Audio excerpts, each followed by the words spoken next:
today's session. In today's session, I am going to make you familiar with Python programming language and also answer the question that why Python programming language is preferred over other programming languages to learn latest industry trends like artificial intelligence, machine learning, data science, etc. To begin with, let's first see how to install Python. For that, open your any favorite browser and search python.org, after which homepage of python.org website appears. Here you can see the downloads button. Click on the downloads button and then select the respective operating system installed on your system. In my case, I have Windows operating system installed on my system, so I am selecting the Windows operating system and then downloading the latest version of Python. Once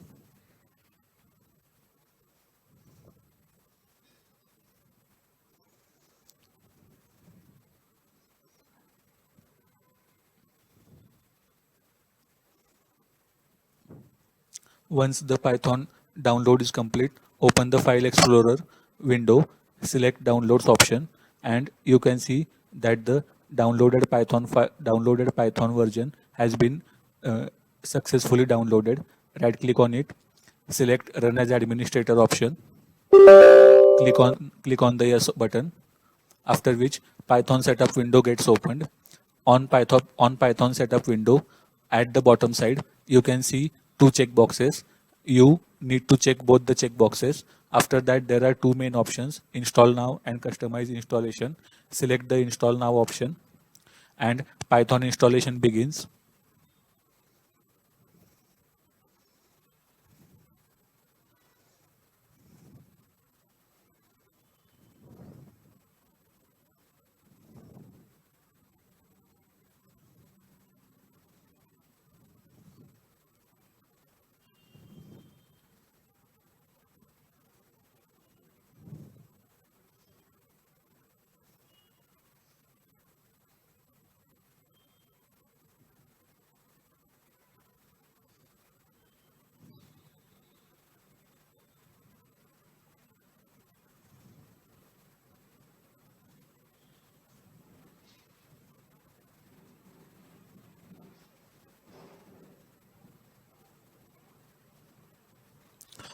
Once the Python installation is complete, setup was successful window gets opened.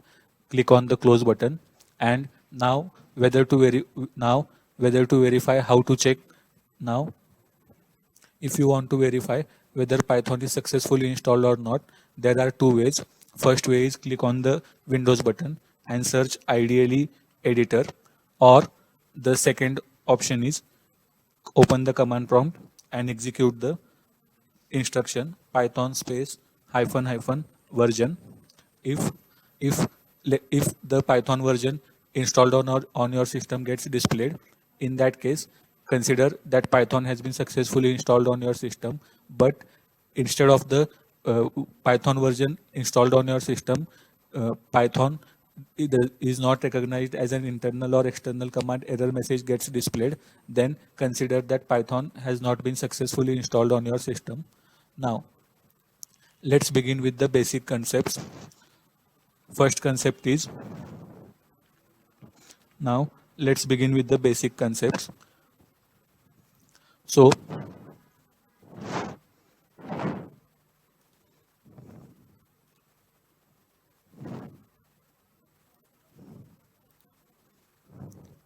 now firstly, let's begin with the basic concept. First one is variable. So what are variables? Variables are the containers within which we store specific value or specific type of data. Now, in case of Python programming language, if you want to declare a user-defined variable, how you declare it? It's like, for example, a is equal to 10.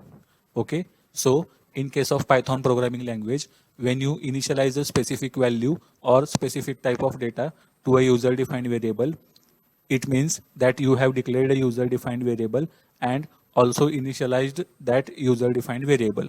Nextly nextly now uh, the, now now as all of you know that we use comments for documentation purpose in case of each and every programming language.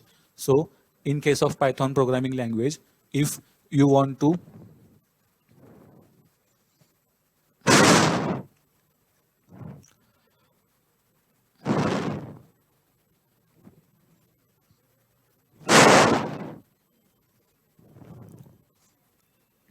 I have opened the ideal edit. Now I am opening the editor. Now I am opening the ideally editor, creating a new Python file and saving it with user defined name P13. Okay. Now, as all of you know that we use comments, now as all of you know that we use single line comments and multi-line comments in Python in every programming language for documentation purpose. So in case of Python programming language, if you want to define single line comments, they are defined using hash symbol. Okay. See, this is our first Python program. Now, in case of Python programming language, if you want to define multi-line comments, you can define multi-line comments by either using triple single quotes or by using triple double quotes.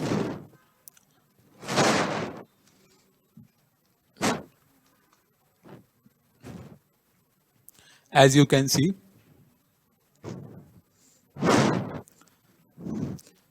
I'm going to type 3 user-defined statements.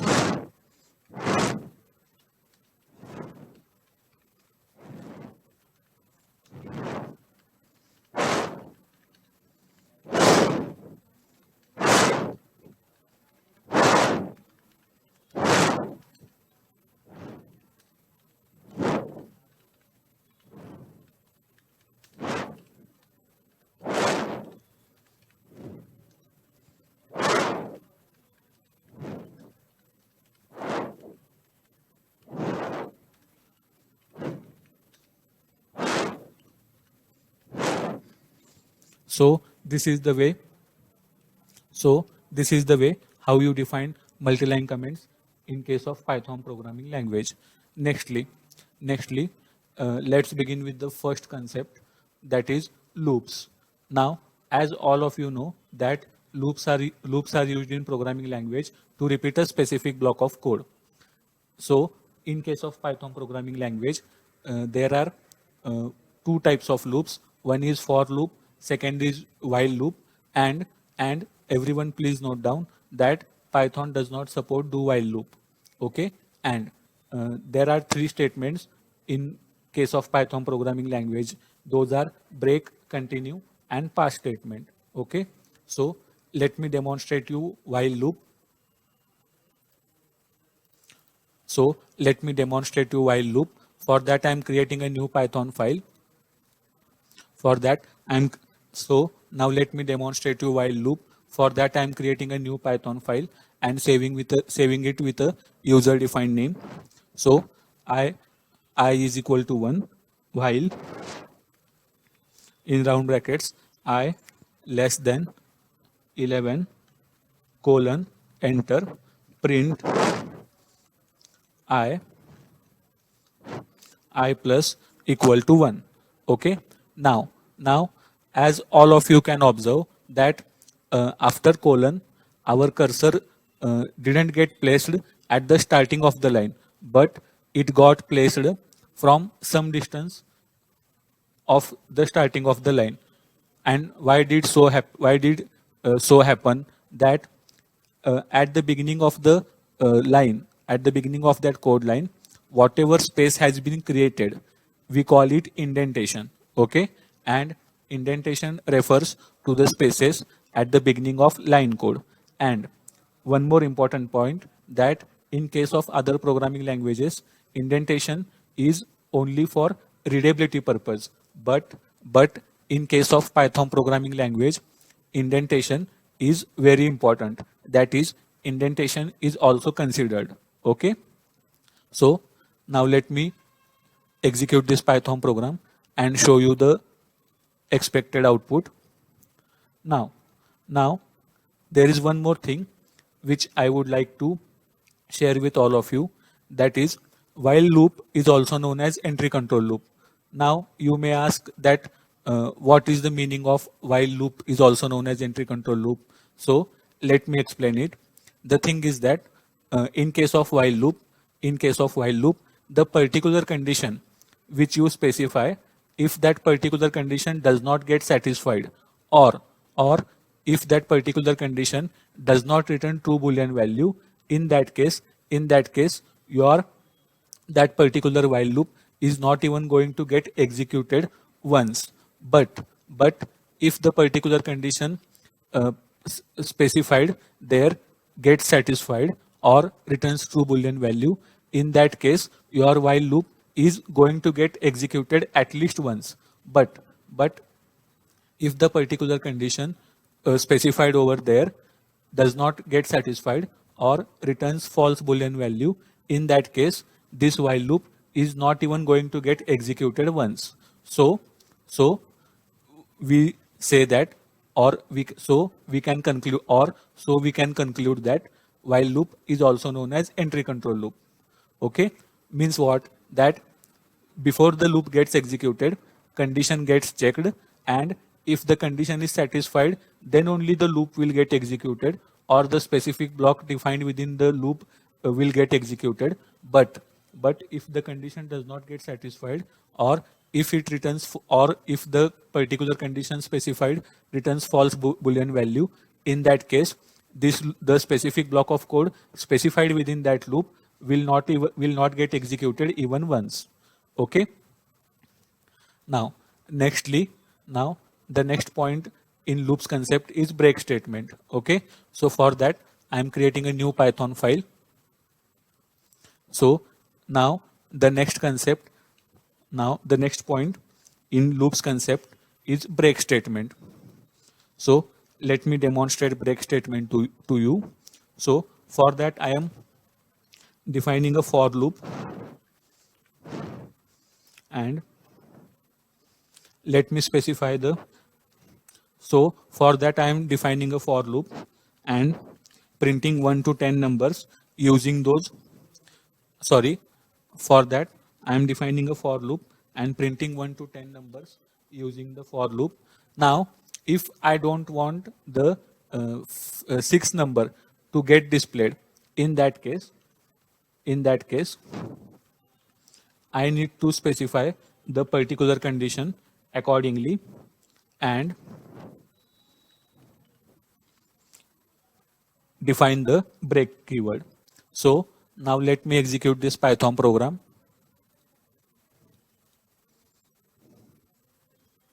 So as you can see, that, so after seeing the, now let me execute this Python program. So as you can see that when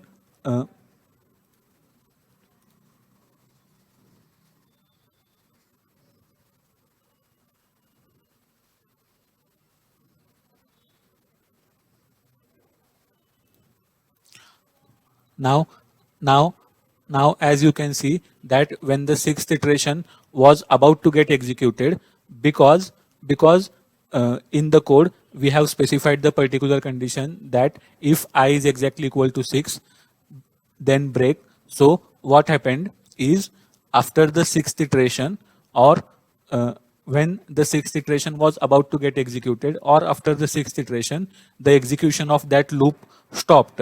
And why did so happen? Because we have specified the particular condition accordingly. Okay. Now, so we can conclude by saying that break statement is used to break the iteration or normal flow.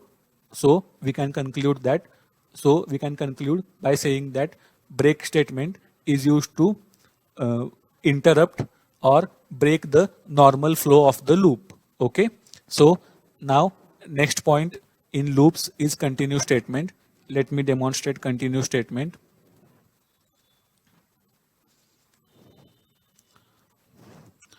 Let me define the same for loop which I have defined previously.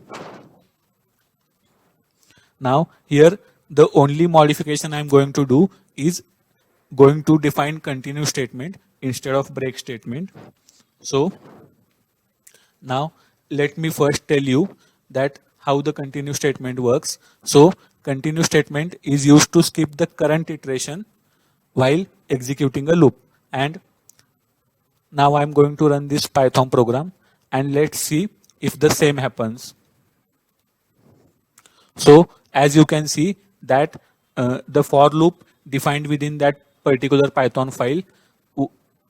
So as you can see that so as you can see that the Python sorry so as you can see that the for loop defined within that Python file skipped the sixth iteration. So we can conclude by saying that continue statement is used to skip the current iteration of the loop when a particular condition is satisfied. Okay. Now the next point in loops concept. So now the next point in loops concept is pass statement. And firstly, let me inform you that pass statement returns nothing. So we can say that pass statement returns void or null. So let me demonstrate pass statement. So let me demonstrate pass statement using the same for loop which we have, which I, so now let me, so now let me demonstrate the pass statement using the same for loop which I had defined previously. So now we have defined the for loop, but for example, consider that I don't want the 1 to 10 numbers to get displayed on the output screen, or I don't want to specify any specific block of code within that for loop. So in that case, I can simply define the pass statement over there, and when I execute this Python program, what happens that it will return. So and when I execute this Python program, what happens is that that pass statement will return null or void. And when I execute that Python program, what happens is that pass, and when I execute that Python program, what happens is that the pass statement defined within that for loop is going to return null value or void. Okay. So the next concept which we are, so here we have completed the loops concept. Now let's shift to the, now let's, so here we have completed the loop concept. Now let's shift to the new concept which is conditional statements. So for that I am creating a new Python file and saving it with a user defined name. So in conditional statements concept, first point is simple if statement. So let me demonstrate simple if statement. And before demonstrating simple if statement, let me inform you all that simple if statement is used to check single condition. So for example, consider that I have assigned a user defined variable 10 value, and after that, so now for example, consider that I have assigned a user defined variable 10 value and b user defined variable 20 value. Now I want to confirm that whether values, now I want to confirm that whether value stored within both the user defined variables is equal or not. So for that I am specifying a particular condition which is a if is, now for that I am specifying a particular condition which is if a is exactly equal to b, and if a is exactly equal to b, then the user defined statement that a is equal to b should get printed on the output screen. But if values stored within both the user defined variables are different, in that case the in that but if values stored within both the user defined variables are different, in that case the blank screen will appear on the output screen. Let me demonstrate you. Now as you can see that since values stored within both the user defined variables are different, so blank screen got displayed on the output screen. But if values but if value stored within both the user defined variables is same, then in that case what should happen is that a is equal to b user defined statement must get displayed on the output screen, and as you can see that the same functionality got executed. Now the next type of conditional statement is if else statement. So let me consider the same example, and now let me consider the same example, and if a is not equal to b, then but obviously a is, and if a is not exactly equal to b, then now let me consider the same example, and if a is equal to b, condition does not get satisfied, or if a is exactly equal to b, condition does not get satisfied, then but obviously a is not equal to b, which we are going to define within the else block. Okay, so if values stored within both the user defined variables are different, then a is not equal to b user defined statement will get printed on the output screen. So let me check if the same happens. So as we all know that